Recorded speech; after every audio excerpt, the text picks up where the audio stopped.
যে কবরের ভিতরে তুমি কিভাবে দেখলে যে আগুন দাও দাও দাও দাও করে জ্বলতেছে? মাগো, আমি মিথ্যা কথা একটাও বলি নাই। ওগো মা জননী, আমার বোন যখন ইন্তেকাল হয়েছে, কবরে রাখার ফলে কবরে যখন রাখতে যাই, সোনার একটা মুদ্রা আমার পকেট থেকে পড়ে যে বোনের কবরের ভিতরে পড়ে যায়। পড়ে যাওয়ার পরে আমি আর টের পাই না। কবর যখন দেওয়ার পর বাড়ি ফিরে আসলাম, মাগো আমার সঙ্গে সঙ্গে ইয়াদ আসলো, মনে আসলো, মনে পড়ে গেল। মাগো, মনে পড়ার সঙ্গে সঙ্গে আমি কি করলাম, ছুটতে আরম্ভ করে দিলাম। কবরের নিকটে যাওয়ার পর যখন কবরখানা আমি খুঁড়লাম, কবরখানার মাটিগুলো যখন আমি সরিয়ে দিলাম, বাঁশের চড়াটগুলাও হটালাম, মাগো আমি এমন জিনিস দেখতে পেলাম, এইরকম দৃশ্য আজ পর্যন্ত আমি কোনোদিনের তরে দেখি নাই। মাগো মা, বলো বলো, পৃথিবীর ভূমণ্ডলে থাকার পরে আমার বোন এমন কোন জিনিস করেছে তারই জন্য আমার আল্লাহ পাক কবরের ভিতরে উনুন জ্বালিয়ে দিয়েছে? দাও দাও দাও দাও করে আগুন জ্বলছে। এটা পৃথিবীর কোনো আগুন নয় রে, আল্লাহ পাকের জাহান্নামের আগুন। যে আগুন পৃথিবীর ভূমণ্ডলে যদি সুয়ের ফুটন পরিমাণ যদি পৃথিবীতে জাহান্নামের আগুন আল্লাহ পাক পাঠায়, এই পৃথিবীকে তামা বানিয়ে দিবা, পৃথিবীকে ছাই তৈরি করে দিবে। ওগো মা জননী, আল্লাহ পাক জাহান্নামের আগুন আমার বোনের কবরের ভিতরে জ্বালিয়ে দিয়েছে। বলো বলো, কি কারণে আল্লাহ পাক আমার বোনের কবরের ভিতর আগুন জ্বালিয়েছে? কারণটা কি? মা কেঁদে কেঁদে সন্তানকে বলতেছে, ওরা আমার বেটা, আমার মেয়েটা খুব অলস ছিল, অলস থাকার কারণে এই দশা। কিসে অলস? নামাজে তার অলস থাকতেন। নামাজের সময় যখন হয়ে যেত, নামাজ টাইমে পড়তো না, নামাজ কাজা করতেন। বারবার বলতাম, বেটি নামাজ পড়, সময় হয়ে গেছে, কিন্তু ওই পড়ছি পড়ছি করতে করতে ওয়াক্ত চলে যায়, তারপরে কাজা নামাজ পড়তে থাকে। এরই কারণে আল্লাহ পাক আমার মেয়ের কবরের ভিতরে জাহান্নামের আগুন জ্বালিয়ে দিয়েছে। তাহলে এখান থেকে বোঝা গেল কি, যদি একজন ব্যক্তি বা একজন নারী অলস থাকার পরে নামাজ দেরিতে পড়ার কারণে যদি আগুন জ্বলে, আমরা যদি না পড়ি, তাহলে আমাদের কবরে কি হবে? নাকি আমাদের কবরের ভিতরে তাহলে কি হবে? একটু চিন্তা করে দেখবেন, পৃথিবীতে আজ আছি, কাল চলে যেতে হবে।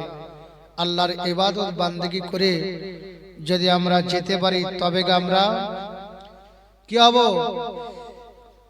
জান্নাতের রাস্তা পাবো, আল্লাহ রসুলকে পাবো, আল্লাহ রসুলকে মহব্বত করবেন, এবং নামাজ 5 ওয়াক্তের পড়লে আল্লাহ পাক সমস্ত আযাব থেকে মেহফুজে রাখবে। জাহান্নামের আগুন আপনার শরীরে আসবে না, জান্নাতের আরাম আয়েশ আপনার নিকট আসবে। জোরে বলুন সুবহানাল্লাহ। হযরত হাসান বসরি রাহমাতুল্লাহ আলাইহি একদিন মুরাকাবাতে বসে আছেন, আল্লাহর ইবাদত করছেন, আল্লাহর উপাসনা করছেন। আল্লাহর উপাসনা করলে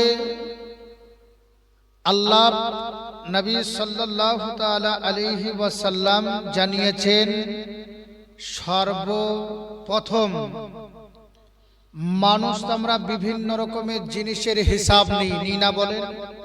কাজের হিসাব, আজ শাক সবজির হিসাব, বিভিন্ন রকমের জিনিসের হিসাব নিয়ে থাকি। কিন্তু নবীজি বলছে, সর্বপ্রথম তোমার নফসের হিসাব নাও, তোমার কলবের হিসাব সর্বপ্রথমে নাও। তুমি আমি কি করছি এই কলবের হিসাব নিতে যখন তুমি শিখে নেবে, দুনিয়া তোমার জন্য আজ আলোকিত হবে এবং কবরও তোমার জন্য আলোকিত হবে। জোরে বলে। যেমন একজন ইহুদি শেরে খোদা হায়দারে কাররার রাদিয়াল্লাহু তাআলা আনহুর নিকটে আসার পর প্রশ্ন করলো, দুটো প্রশ্ন।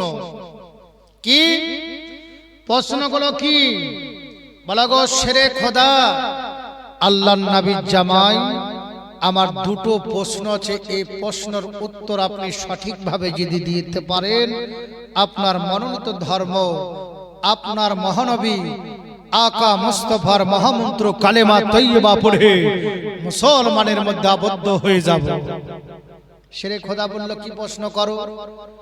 বলে, এমন পৃথিবীতে কোন জিনিস আছে যে দোষ, দুটো দোষ কখনো দুশ্মন তৈরি হয় না? এক নম্বর প্রশ্ন। দ্বিতীয় নাম্বার বলল, দুটো দুশ্মন কখনো আপন হয় না, দোষ তৈরি হয় না। দুইজন দোস্ত কখনো দুশ্মন হয় না, আর দুইজন দুশ্মন কখনো দোস্তে পরিণত হয় না। শেরে খোদা হায়দারে কাররার রাদিয়াল্লাহু তাআলা আনহু তাদের দিকে লক্ষ্য করে বলল, তোমরা তাহলে শোনো, তুমি যেটা প্রশ্ন করেছো, আলী প্রশ্নের উত্তর দেওয়ার জন্য রেডি। জোরে বলুন সুবহানাল্লাহ। আল্লাহর ওলি আলী শেরে খোদা রাদিয়াল্লাহু তাআলা আনহু ইহুদির দিকে লক্ষ্য করে বললেন, ওরে ইহুদি, শোনো শোনো, আমাকে যখন প্রশ্ন করেছো, এর সমাধান, এর উত্তর আমি অবশ্যই আলী দেব। কেন আল্লাহর নবী সাল্লাল্লাহু তাআলা আলাইহি ওয়াসাল্লাম যখন পৃথিবীর ভূমণ্ডল থেকে আল্লাহর নবী আড়াল হলেন, চলে গেলেন, বিদায় নিলেন, আল্লাহর নবী সাল্লাল্লাহু তাআলা আলাইহি ওয়াসাল্লামের চোখ মোবারক ভুরু মোবারকে কিছু পানি আটকে ছিল। শেরে খোদা হায়দারে কাররার রাদিয়াল্লাহু তাআলা আল্লাহর নবী দরদ নবীর পানিটা পান করে নিয়েছিল। সেই দিন থেকে আলীর ইলমা জ্ঞানে এত বেড়ে গেছিল, আল্লাহ পাক এত তার ইলমা জ্ঞান, এত আল্লাহ পাক দান করেছিলেন বলে শেষ করা যায় না।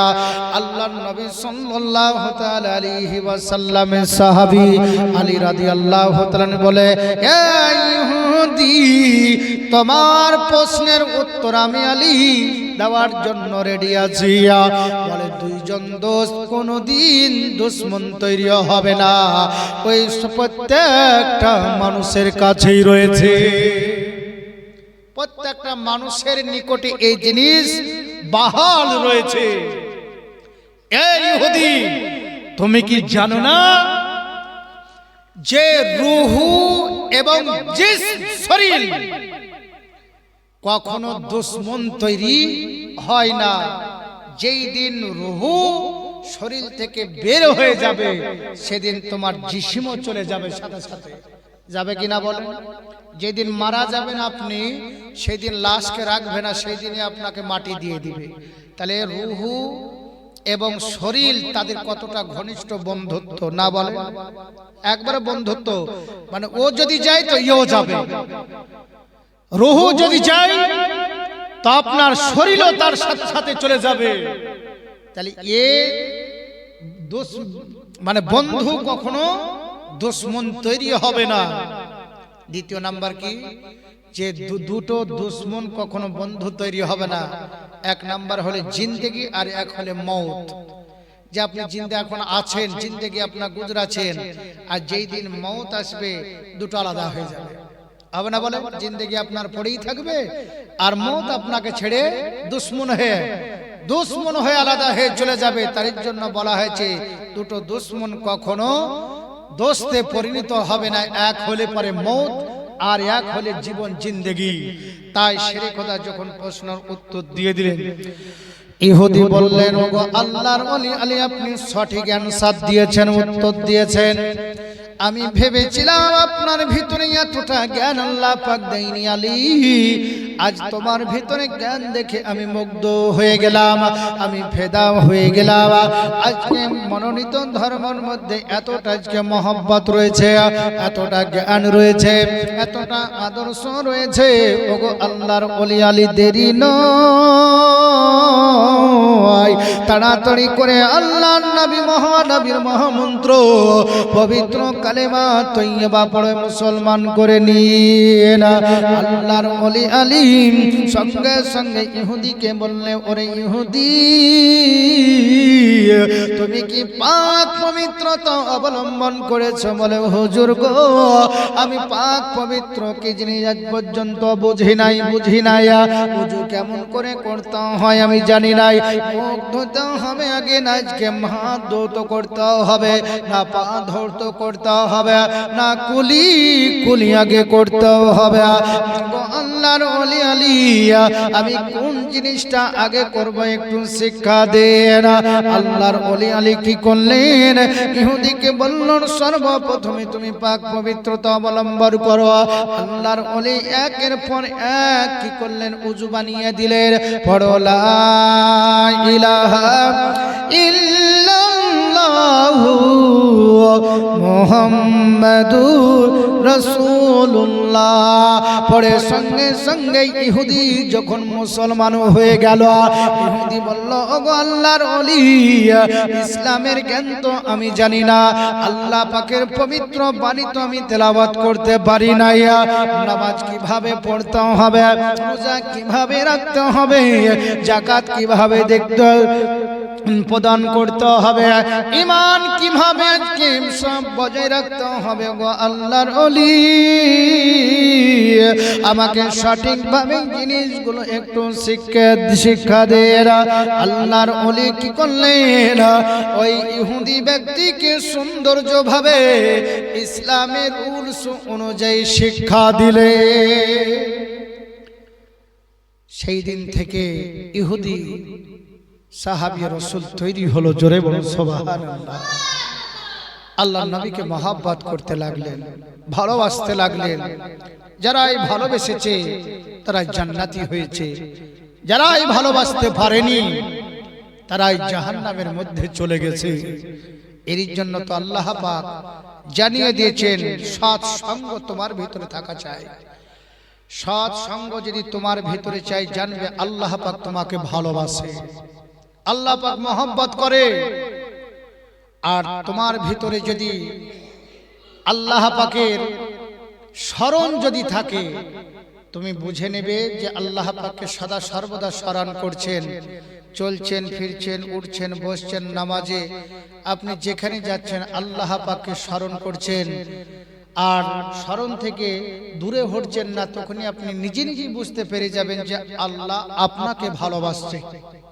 কোন মানুষ আপাত বিপদে পড়েছে, আপনি ছুটে গেছেন, গলায় লাগিয়ে নিয়েছেন, তাহলে ওই ব্যক্তি তখনই আপনি বুঝে নেবেন যে আল্লাহ পাক আপনাকে ভালোবাসে। কোন মানুষ আপনাকে সম্মান দিচ্ছেন, ইজ্জত করছে, তখনই জানতে হবে কি আল্লাহ পাক আপনাকে ভালোবাসে। আজিজানে মোহতারাম, মানুষ আমরা দুনিয়াতে এসেছি আল্লাহর ইবাদত করার জন্য, কিন্তু মুসলমান আজ পর্যন্ত আল্লাহর ইবাদত কি জিনিস বুঝতে পারলেন, আল্লাহর ইবাদতে মন বসলো না। যে সৎ সঙ্গ কি জিনিস সেটাই বুঝতে পারলাম না। আল্লাহর ওলি হাসান বসরি রহমাতুল্লাহ আলাইহি জানিয়ে দিয়েছেন, সৎ সঙ্গ যদি তোমাদের ভিতরে থাকে তোমাদের জন্য জান্নাত ওয়াজিব হয়ে যাবে। জোরে বলেন। কেন সৎ সঙ্গ যদি না থাকে, আল্লাহর জিকির যদি না থাকে, যেমন একজন মহিলার কবরের ভিতরে আযাব হচ্ছে, তার মা স্বপ্নে যুগে দেখছে যে বেটির কবরে এমন আযাব হচ্ছে, আর তার শরীরকে জিঞ্জিরি দ্বারা বেঁধে রেখেছে, কড়া জিঞ্জিরি দ্বারা, আগুনের জিঞ্জিরি দিয়ে পা, হাত, মাথা সমস্ত জিনিস জায়গাতে তার আগুনের জিঞ্জিরি লাগিয়ে দেওয়া হয়েছে। স্বপ্ন দেখার পরে চোখের পানি আসলো। হাসান বসরি রহমাতুল্লাহ আলাইহি নিকটে চলে আসলো, বলে, হুজুর, আমি আজ একটা স্বপ্ন দেখলাম, আমার মেয়েটা কবরের ভিতরে খুব কষ্টে রয়েছে, জাহান্নামের শিকল তার শরীরে পরিয়ে দেওয়া হয়েছে, মেয়েটা ছিলবিল করছে, এর উপায় কি? হাসান বসরি রহমাতুল্লাহ আলাইহি যখন বুড়ির মার কথা শুনলেন, শোনার পরে বলে, যাও তুমি আল্লাহর নামে সেই মহিলার জন্য কিছু দান খয়রাত করো, তার জন্য সৎ সঙ্গ ভিতরে থেকে আল্লাহর সাথে কানেকশন লেগে নবীকে মহব্বত রেখে অন্তরের মধ্যে ইসলামের ভালোবাসা রেখে কিছু দান খয়রাত করো এবং কি করো মহিলাটার জন্য দরুদে পাক বেশি বেশি করে পড়ো। যাও চলে যাও। আজিজানে মহতারাম বারাদান ইসলাম, কয়েকদিন পর হাসান বসরি রহমাতুল্লাহ আলাইহি আল্লাহ পাকের জগতের মধ্যে একজন বিখ্যাত ওলি আল্লাহ পাক তৈরি করে রেখেছেন। হাসান বসরি রহমাতুল্লাহ আলাইহির নিকটে স্বপ্ন যুগে ওই মহিলাটা আসার পর বলছে, হুজুর বলে আমাকে কি চিনতে পারছেন? বলেন না না। বলে তুমি কে একটু বলো বলো। হাসান বসরি রহমাতুল্লাহ আলাইহিকে ডেকে বলে, ওগো আল্লাহর ওলি আলী হাসান বসরি রহমাতুল্লাহ আলাইহি, আমাকে কি আপনি চিনতে পারেন না? কয়েকদিন পূর্বেই একজন বৃদ্ধা মহিলা আপনার নিকটে এসেছিল, বয়ান করছিল যে জাহান্নামের শিকল তার শরীরে পরিধান করা হয়েছে, সারা শরীর চিলবিল চিলবিল করতেছে, কষ্টের মধ্যে রয়েছে। আপনি বয়ান করেছিলেন, বর্ণনা করেছিলেন, আমার মা বর্ণনা করেছিল, আপনি শুনেছিলেন আজ আমি কত সৌন্দর্য লেবাস পরিধান